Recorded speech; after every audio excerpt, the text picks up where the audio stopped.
Svaki put kada dođem u ovaj grad, shvatim koliko je genijalna istinita rečenica proslavljenog turskog pisca i nobelovca Orhana Pamuka, da bi svaki čovek trebalo bar kratko da živi u Parizu. Pariz zaista jeste ono što je Tomas Džeferson rekao. Šetnja ovim gradom pruža lekcije o istoriji, lepoti i smislu života. Ne možete da ne osjetite tu energiju, da ne budete deo njegove istorije i da ne budete deo te neprekidne i nepregledne reke ljudi koje se kreću njegovim ulicama. U kom god delu grada da se nađete, sigurno ćete pronaći nešto što će vas oduševiti. Bilo da je lokalni kafić, trg, park, fasada ili zgrada. Razgovor sa profesorom Frančeskom Markijem vodio sam u najlepšoj zgradi koju Srbija ima van svoje teritorije. Rezidenciji ambasadorke Srbije u Parizu Ane Hrostanović, moje dobre prijateljice. Ova bela lepotica koja je od 1940. godine u vlasništvu Srbije nalazi se pored parka Trocadero i ima jednu od najlepših bašti sa pogledom na Senu i Eiffelov toranj. Nekada Hotel de la Tremoille, kakav je zvanični naziv rezidencije, bila je vlasništvo grofovske porodice i njihova porodična palata. Ovu vilu od 4000 kvadrata 1936. godine kupio je Božidar Purić, zet Nikole Pašića, za 3,5 miliona franaka. Rezidenciju krasi 55 slika najpoznatijih srpskih umetnika, a ulazni foaje ukrašava velelepna tapiserija iz 18. veka. U ovom zdanju pre nekoliko godina sniman je i film o jednom od najvećih predsjednika Francuske, François Mitterrandu. Ana Hrostanović jeste moja dobra prijateljica, ali i sjajan diplomata koja na najbolji način predstavlja našu zemlju u Francuskoj i uvek je spremna da pomogne našim građanima i kompanijama. Pre Pariza bila je ambasador u Italiji, gde je dobila orden zvezde Italije kao i u Briselu. U dogovoreno vreme stigao je profesor Frančesko Marki biciklom, verovatno najkorisnijim i najpraktičnijim prevoznim sredstvom. Kao i svaki profesor, prvo je iz ranca izvadio blokčić i olovku da zabeleži ideje i teme o kojima ćemo razgovarati. Profesor Marki je ekspert za pregovore. Italijan, rođen u Toskani, mladost i dobar deo života proveo je na Siciliji. Sama činjenica da poslednjih 25 godina živi u Parizu, pre svega zahvaljujući svojoj supruzi, ali i poslu, bila mi je povod da ga pitam koji su pregovori teži. Oni između lidera Evropske unije koji priprema za razgovore sa trećim zemljama ili pregovori unutar porodice sa suprugom ili tinejdžerom oko vremena korišćenja mobilnog telefona. Uveren sam da ćete ove i sledeće nedelje uživati u ovom razgovoru i da ćete naučiti kako i vi da pregovarate sa drugim. Professor Marki, or Francesco, if I may, because as usual in our show, I'm inviting people that I know. And I met you first time that you was my professor at SM school. And it was just amazing how you brought a very complex topic, which is negotiations, to all of us. And maybe for our audience, just to be clear what you are doing, how would you describe your job? Perfectly. Because as you told us, we are negotiating every day, yes, in every minute. So please. I'm describing my job, trying to help people to be wiser. Okay. No, but the thing is that I'm trying to facilitate dialogue between two words that generally don't talk to each other. Practitioners and researcher, right? Practitioners like you, they are on the front line. They have to negotiate and to find agreement, they have to find consensus.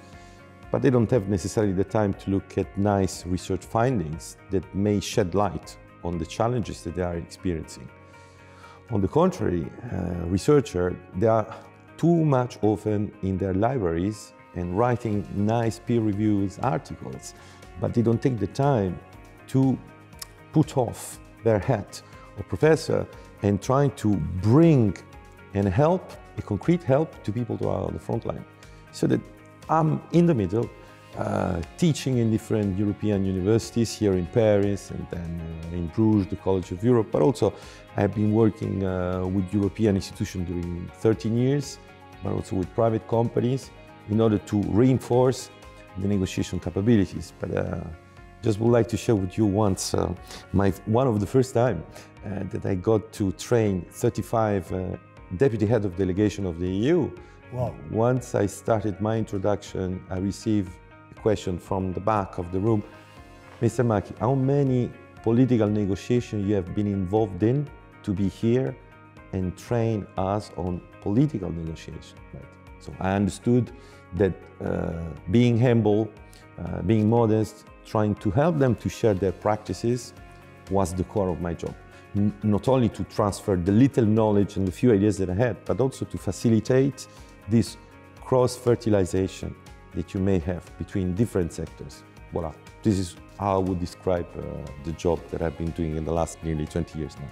It's fantastic because when we think about the negotiations, normally we are imagining, some people in war or in crisis, having some kind of totally opposite backgrounds and trying to negotiate something and pushing each other.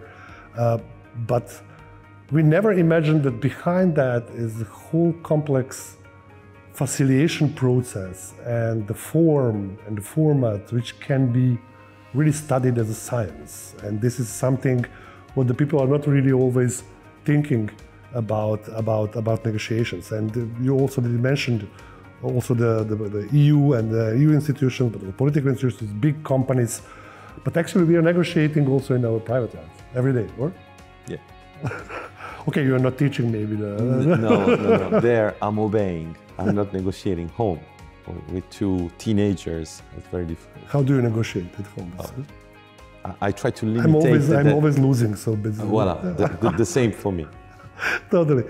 And then sometimes you're already very much quoted also with your opinion that sometimes the content is important, but the format is also very important. It can basically sometimes more influence the, let's say, the end game of the negotiations than the content itself.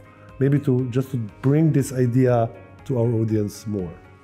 But the thing is that first there are two lines, I would say. First is the different dimension that you have. The people dimension, the individual one, who is at the table, who is behind the table, and I refer there to this organizational complexity you were mentioning, how many legal advisors you have, if you have a task force with 50 people, the different professional background, and this is important. Then you have the substance that you are dealing with. And you may have more quantitative issues or more value-driven symbolic issues that are on the same table. And as you were referring to, is the format, the way in which you organize, the space, the time, and all this is going to contribute to have a mixture that should be taken care of at the same time. It's not that the people are more important or the substance is more important or the process is least important. It's a kind of a complex algorithm in which the key notion I would like to share with the audience is the notion of equilibrium, right? Very dynamic equilibrium, actually. No, that can change. Yeah. And of course, the good negotiator is the one who is agile, who can kind of control the different parameters without focusing just on one variable, one dimension. And this is the first things. Good negotiators, they will take care of the three dimensions with the equal attention, with the equal importance. But I think that this is something more that we are trying to defend in our training and my courses, and it's coming up also in the private sector as well as in the public sector, that you may sign an agreement, but still we are far from the end of the story, because what about the implementation? And once you have implemented the deal, what about your capability to draw some lessons from what you have done well, from what you have done less well, what should be improved? And this goes very much with the notion of reliability and sustainability of the negotiation. Sometimes we get very ambitious and brilliant results, and 5 minutes later, no implementation. And I would tend to add another things that good negotiators and good diplomats, but also good people from the private sector do. They are aware of the fact that when we do negotiate, the activity of negotiation may bring some friction into our relation. And once we have signed, if the relationship was 10 before the negotiation and the quality is 7 after the negotiation, it will be with that 7 that our partnership will be implementing the deal with. So when you finish a negotiation, try also to rebuild in case you have damaged that relationship. There is the whole let's say, a school of thought in negotiations. And I also wanted to ask you about that. You mentioned it, the negotiation end is not the end game. There's a whole school about deal after deal. So that where the negotiators are negotiating and agreeing on something, but also agreeing to try to go further. And if it's not possible to go back to this, what they agreed. So basically it's also some kind of strategy or tactics. Of course. I mean, you try to build progressively the deals. The famous book, Getting to Yes, and then what you do once you get to yes. If you have some troubles, then you can backtrack and start rediscussing. And the notion of reliability and sustainability is just there. To what extent at the negotiation table are you able already to identify those kind of layers of ambition? Yeah. To what extent are you able to give quick wins to the people that are on the other side? Because I wouldn't come to negotiate with you if I don't have any notion of a brighter future that we could get together. There's also, I remember in your class, you are giving us assignment, simulation, where we had to start in different rooms and to start negotiating and to assume what the other team would do in order to bring us to feel sometimes that the extreme position actually is not always the best position to start with or to decide it with, but to try to feel the other side. What do you think about that? How do actually the good negotiators are doing that? So that it's not to start like, okay, classical form. We start about with the extreme there and then go. The thing is that people that negotiate proficiently, they are not over-ambitious. They have serious reality check at the preparatory level. They have numbers, they have reliable numbers, precedents. They look what has been done before, what has been done elsewhere, so that the good negotiators are the ones who are able to reduce the mismatch between what I think you're going to do at the negotiation table and what are you going to really do at the negotiation table. Because, I mean, I like, because this is one of the questions that sometimes I'm asked, Francesco, but what about unpredictability? Unpredictability is a part of the job. It may be highly counterproductive. Yeah. Just because you are not able to anticipate and you have then to react on the spot, but you have no instruments. Yeah. But I would tend to say that between someone who has a behavior like a gorilla, now we are going to negotiate and do this, is someone who is calmly doing his or her homework home, trying to anticipate different scenarios, probably the best, something that is acceptable, and to have clear red lines. This will secure the negotiation. Yeah. Another problem that we have seen, doing research on the field and talking also with practitioners like you, the clarification of the escalation mechanism. We could talk about B2B negotiation, right, as well as diplomatic negotiation. The same will apply. Who do I have to call in case I get in troubles while discussing with Marco? Yeah. Shall I have to take a break and call back home? And if I call back home, who is supposed to answer and to be there to assist me and probably modify my mandate? This is actually what you have mentioned before, and this is what I wanted to talk about here, that people are really not thinking a lot about that. Always people talking to people. But this is actually organizational capability and capacity for negotiations, which is what counts. Yes. And organizational capabilities go with very humble attitude, going through checklists, having a playbook of negotiation. And the thing is that the more you get experience, the least you will be willing to go through checklist. But reliable or highly reliable organization, they do have checklist. Yeah.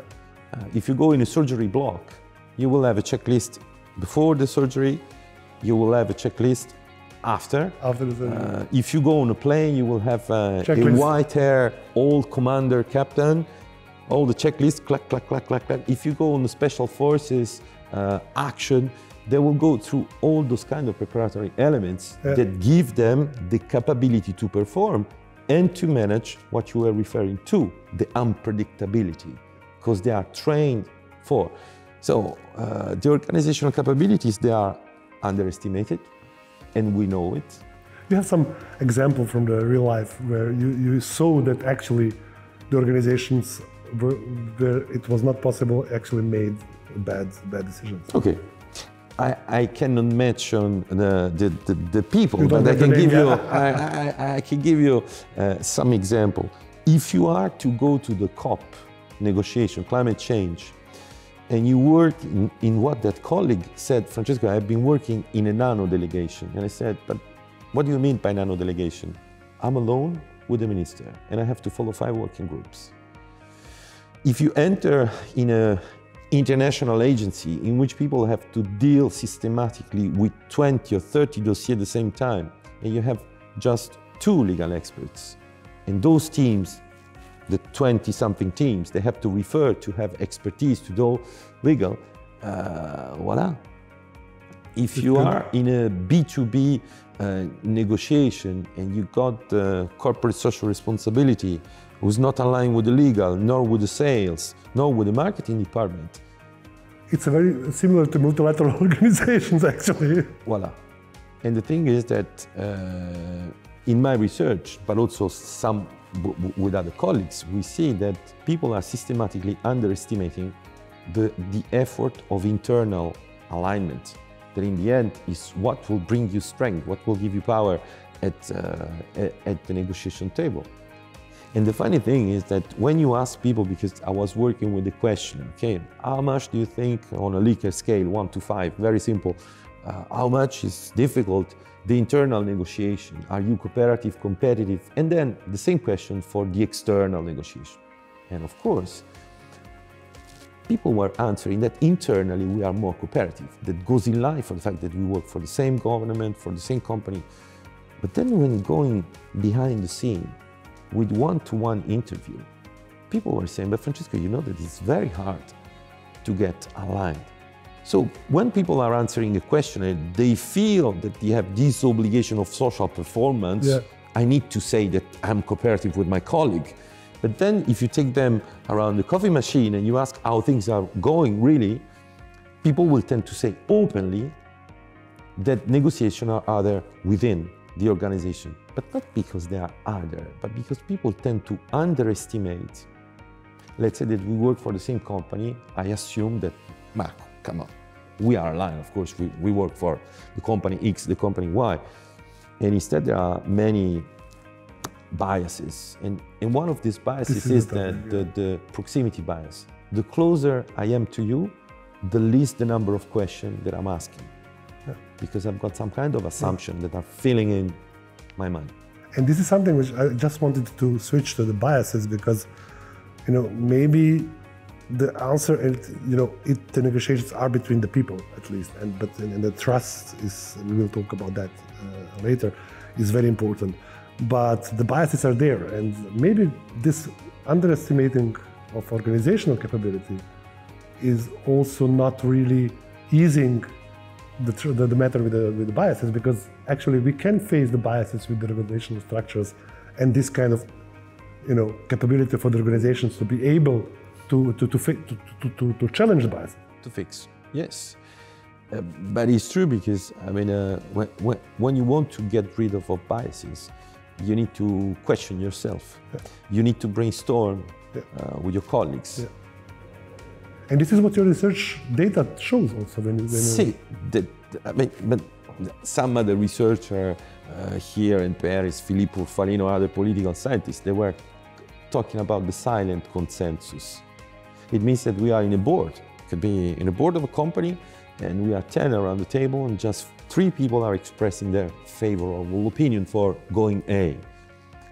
Other 7 are silent, and we take as an assumption that the 7 will be aligned and that will support the decision of those 3. But you have to go to ask one by one. Okay. So it is true that getting rid of the biases, it requires to question yourself, question your assumption, but with regular exercises of brainstorming that should be inclusive, they should be open to listen the other side perspective. I mean, in one of the courses of leadership, I ask, okay, you as a leader, how many questions you ask to people that do not share your opinion? The people who are the complainers, the devil's advocate.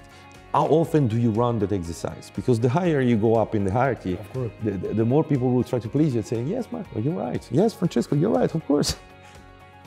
And this is going to produce that mismatch that we were talking about before.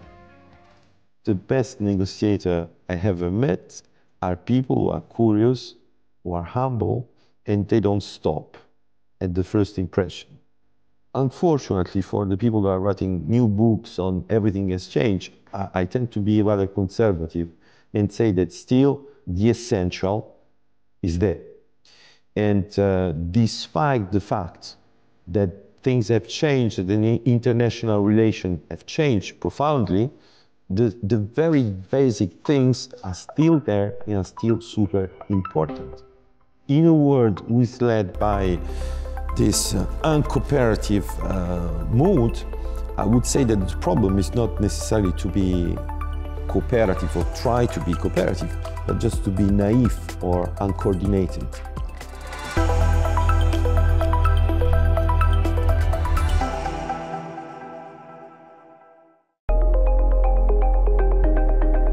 Danas nećemo govoriti o velikanu svetskog fudbala Diegu Armandu Maradoni, ali govorit ćemo o jednoj sličnoj životnoj priči.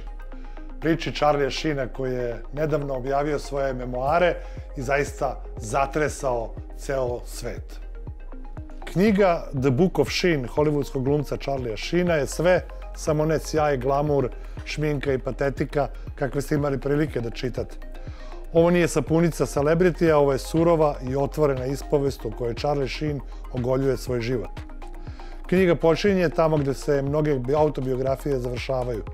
U ranim godinama u porodici glumca uz oca Martina Sheena, u svetu gde filmski setovi i upadice slavnih imena i snovi o velikoj karijeri postaju normalan deo odrastanja, iza toga kreće faza velikih Charlijevih hitova. Od legendarnog Voda ili Platuna do Wall Streeta, sve u režiji Olivera Stonea, kasnije velikih TV serija poput Dva i po muškarca. I onda počinje prava priča. Charlie pred čitaoce baca sve ono što se dešavalo iza kulisa tog uspeha. Od borbe sa narkoticima, slavom koja je počela da jede samu sebe. Među ovim koricama nema skrivena, već i vi možete da istražujete kako je priznanje takvih stvari uticalo na identitet o percepciji o Charliju Sheenu. Zašto je Charlie odlučio da napiše ovu knjigu? Sam kaže da mu je dosta priča koje su ispričane kroz tuđe oči i da je došlo vreme da on ispriča svoju. To nam i jasno poručuje kada kaže moje priče su bile ispričane previše puta na pogrešan način. Vreme je da pročitate kako su se doista dogodile i to iz pera stvarne osobe, mene. Pisanje ove knjige za Charlija nije bila ispovest o samom sebi, već način suočavanja ne samo sa slavom i glamurom, već i tamnim staranjama slave. Razvodima, porocima, suočavanje sa HIV dijagnozom, ispunjenim godinama u kojima je pokušavao da popravi ono što je krenulo po zlu. Ovo nije knjiga o usponu i padu jedne hollywoodske zvezde. Ne, ovo je iskren pogled iza zavese i još važnije, ovo je priča o tome da svako od nas može da preuzme ili vrati svoju priču u svoje ruke. Koliko puta smo se samo smejali na onu čuvenu krilaticu danju fin, noću Charlie Sheen. Ova knjiga, iako na momente veoma duhovita, je pre svega surova i iskrena. Ali pre svega ova knjiga daje jednu veliku lekciju. Lekciju o tome da ranjivost nije mana i da biti ranjiv znači biti čovek. Pročitajte Charlie Sheena, a naravno, ostanite radoznali do sledeće nedelje.